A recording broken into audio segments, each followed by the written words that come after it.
నమస్తే, welcome to Andhraprabha. నేను నాగేశ్వరి. మామిడి పండులో విత్తనం చిన్నగా ఉంటుంది. పండు మొత్తం గుజ్జుతో పసందుగా ఉంటుంది. దీని పొట్టు పల్చగా ఉంటుంది.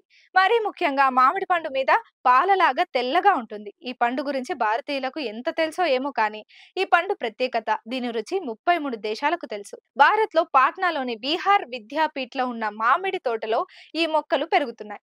లక్నోకు చెందిన వ్యక్తి నవాబ్ ఫిదా హుస్సేన్ పాకిస్తాన్లోని ఇస్లామాబాద్లోని షా ఫైజల్ మసీద్ ప్రాంతం నుండి ఓ మామిడి మొక్కను తీసుకువచ్చి పాట్నాలోని దిగాలో నాటాడు. అప్పట్లో నవాబ్ సాహిబ్కు ఆవులు దండిగా ఉండేవి. వాటి పాలు చాలా మిగిలిపోతే ఆ పాలను మొక్కలకు పోసేవాడు. క్రమంగా మామిడి మొక్క పెరిగి పెద్దదై కాయలు కాసింది.